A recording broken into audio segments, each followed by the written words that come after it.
अस्सलाम वालेकुम। कैसे हैं आप सब?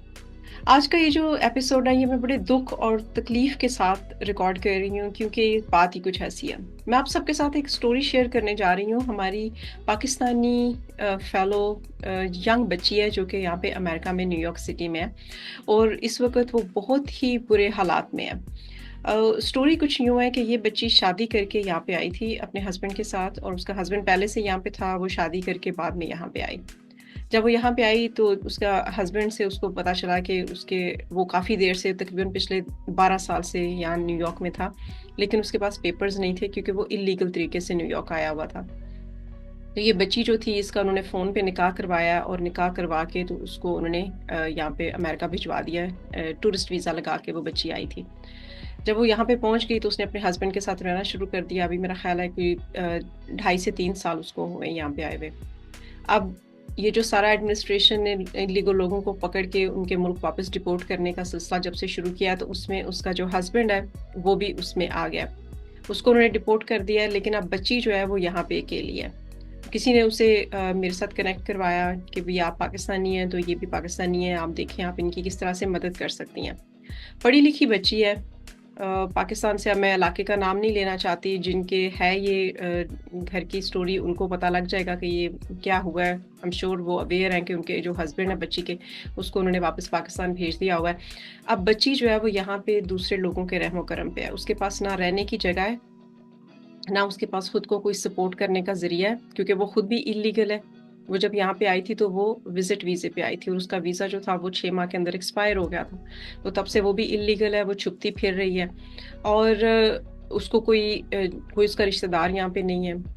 जो थोड़े बहुत जानने वाले लोग थे, कौन किसी को यहाँ पे अमेरिका में ख़ास तौर पे ये बहुत मुश्किल होता है कि आप किसी जानने वाले का बोझ उठा सकें। यहाँ पे आप अपने रिश्तेदारों का बोझ नहीं उठा सकते। तो वो बच्ची जो है वो बहुत ही ख़राब हालात में है, अगर मैं उसको कहूँ तो। तो मेरा ये मैसेज उन लोगों के लिए है कि जो एक तो सबसे पहले मेरा ये मैसेज उस बच्ची के वालिदैन के लिए है, उसके बहन-भाई हैं, पीछे उसकी वालिदा हैं, वालिद नहीं है उसके। तो प्लीज़ आप बच्ची को ये पुश ना करें कि वो यहाँ पे रहे। अगले 4 साल तक जो इल्लीगल इमिग्रेंट्स के साथ डील करने का सिलसिला है वो ऐसे ही रहना है। जब तक ये एडमिनिस्ट्रेशन है, इस एडमिनिस्ट्रेशन ने यही करना है। अब अगर वो इल्लीगल तरीके से under the table cash jobs के ऊपर काम करेगी तो वो जॉब्स जो हैं, जो अभी तक मुझे पता चला है उसमें उसके साथ 3 दफ़ा ऑलरेडी हैरेसमेंट हो चुकी है विदिन 1 मंथ। यंग बच्ची है, खूबसूरत है और जहाँ पे वो जॉब करने की कोशिश करती है बिकॉज़ वो अंडर द टेबल काम करती है। किसी के घर में उसने नैनी की जॉब करने की कोशिश की जो कि लिव इन सिचुएशन थी और वहाँ पे उसको अब्यूज़ का सामना करना पड़ा है। ये बातें वो हैं जो कि उसने मुझे बताई हैं। और फिर वहाँ से उसने जॉब छोड़ दी। वहाँ से जॉब छोड़ने के बाद उसने एक और घर को एक और फैमिली के साथ जॉब करने की कोशिश की। वहाँ पे माहौल जो था वो बिल्कुल ही बदतर था। वो 24 घंटे उससे काम लेने के चक्कर में थे। क्योंकि जो हस्बैंड है वो एक शिफ्ट में हस्बैंड काम करता था, दूसरी शिफ्ट में वाइफ़ काम करती थी। तो वो एक तरह से उसको 24 घंटे जो भी घर में होता था, वो उसके साथ उसको मिलके काम करना पड़ता था। बच्चों को सँभालना क्योंकि वो कहते हैं उसको नैनी की जॉब है, लेकिन वो फिर घर का जो इस तरह से इल्लीगल वर्कर्स होते हैं, उनसे वो घर का हर काम करवाते हैं। वो उनसे घर की सफाई भी करवाते हैं, खाना भी पकवाते हैं, लॉन्ड्री भी करवाते हैं, हर काम। वो फिर खाली नैनी की जॉब नहीं होती। तो वो था, वो बच्ची एग्ज़ॉस्ट हो गई। वो कहती है कि मेरा मेंटल ब्रेकडाउन होने के करीब था कि मैं 24 घंटे में ज़्यादा से ज़्यादा 3-4 घंटे की मुझे नींद मिल रही थी और बाकी मुसलसल जो था वो मैं काम कर रही थी। तो वालिदैन के लिए मेरे ये इस्तदा है कि प्लीज़ इस चक्कर में कि अगर आपका एक बच्चा या बच्ची जो है वो अमेरिका में कहीं टिक जाए तो उसकी वजह से या तो आपको पैसे आते रहेंगे, डॉलर्स आते रहेंगे या फिर बाकी की जो फैमिली है वो भी अमेरिका पहुंच जाएगी। तो उस इंसान का भी ख़्याल करें जिसको आपने यहाँ पे भेजा हुआ है। वो किन हालात से गुज़र रहा है, किन मुश्किलात से गुज़र रहा है, उस पे उसकी अपनी हालत कैसी है, उनको किन-किन चीज़ों से और कैसे-कैसे लोगों से सामना करना पड़ रहा है और ख़ास तौर पे अगर वो लड़की है तो उसके लिए ज़िंदगी और भी ज़्यादा मुश्किल हो जाती है। तो आप लोग صرف فائنینشیل جو بینیفٹ ہے اس کا نہ سوچیں، اپنے بچے اور بچی کا بھی سوچیں پلیز. پڑھی لکھی بچی ہے، میرا خیال ہے اگر وہ پاکستان آپ اس کو آنے دیں، کیونکہ ابھی وہ یہی بتا رہی ہے کہ میرے پہ پریشر اتنا زیادہ ہے کہ ایک دفعہ تم امریکہ پہنچ گئی ہو، اب وہاں سے تم نے نکلنا نہیں ہے. تو اس دوران اگر اس کے وہ ذہنی طور پہ وہ بیمار ہو جائے بچی، اس کے ساتھ کوئی بہت بڑا اللہ نہ کرے کوئی حادثہ ہو جائے، تو پھر آپ کیا سوچیں گے، آپ کیسے خود کو معاف کر سکیں گے؟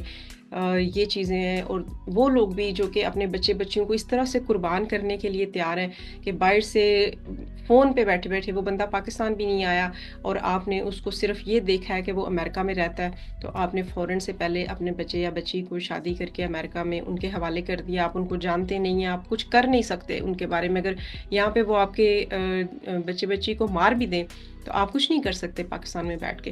تو آپ کیوں اس طرح کے رسک لیتے ہیں؟ آپ پاکستان کے اندر اپنے بچے بچیوں کو جو ہے وہ سیٹل کروا سکتے ہیں، وہاں پہ اپرچونیٹیز بے شمار ہیں، صرف دیکھنے کی بات ہے. اور اس مائنڈ سیٹ سے پلیز باہر نکل آئیں کہ باہر کے ملک میں جا کے بے شک تم گٹر اور لیٹرینیں صاف کر لو، لیکن اپنے ملک میں جو ہے وہ تم نے کوئی کام نہیں کرنا، کوئی ریڑھی نہیں لگانی، کہیں سے چھوٹے سے لیول سے آپ کام نہیں شروع کر سکتے.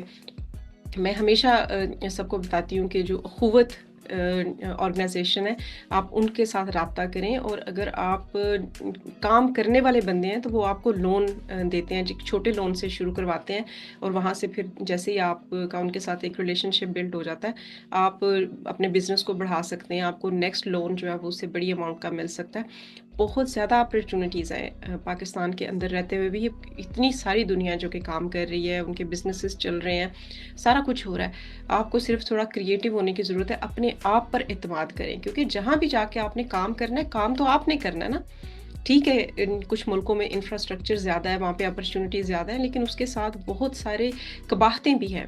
تو خاص طور پہ اپنے ان بچوں کو جو کہ نہیں رہنا چاہتے ان ملکوں میں، وہ واپس آنا چاہتے ہیں، ان کو مت آپ پش کریں کہ نہیں تم رہو وہیں پہ اور تم پیسے کماؤ اور ہمیں پیچھے بھیجو، یا پھر آگے جب کچھ سالوں کے مشکلات کے بعد جو ہے وہ تم سیٹل ہو جاؤ گے تو پھر پیچھے سے باقیوں کو بھی بلا لینا. یہ صفاقی ہے. تو پلیز اس چیز کو بند کریں. اور اگر اس بچی کے جو پیرنٹس ہیں ان تک میری یہ ویڈیو پہنچتی ہے تو آپ سے میری اسپیشل درخواست ہے کہ پلیز اپنی بچی کو واپس آنے دیں، اس کو یہاں پہ اس طرح سے ذلیل و خوار مت کریں. آپ کی بڑی مہربانی ہوگی. اور بھی لوگ جو کہ یہ سوچ رہے ہیں کہ شاید اس طریقے سے آپ اپنے بچے بچیوں کو باہر بھیج کے تو ایک وہ مشکل وقت کوئی بات نہیں کاٹ لیں گے، اس مشکل وقت کے دوران ان کے ساتھ کیا کیا ہوتا ہے اور پھر وہ ان کو ذہنی طور پہ کس طرح کے دھچکے سے گزارتا ہے، اس کا آپ کو کوئی آئیڈیا نہیں ہے. وہ چیزیں پھر ساری زندگی ان لوگوں کے ساتھ رہتی ہیں. تو اس چیز کا خیال کریں. زندگی میں پیسہ بہت ضروری ہے لیکن پیسہ سب کچھ نہیں ہے. Thank you very much.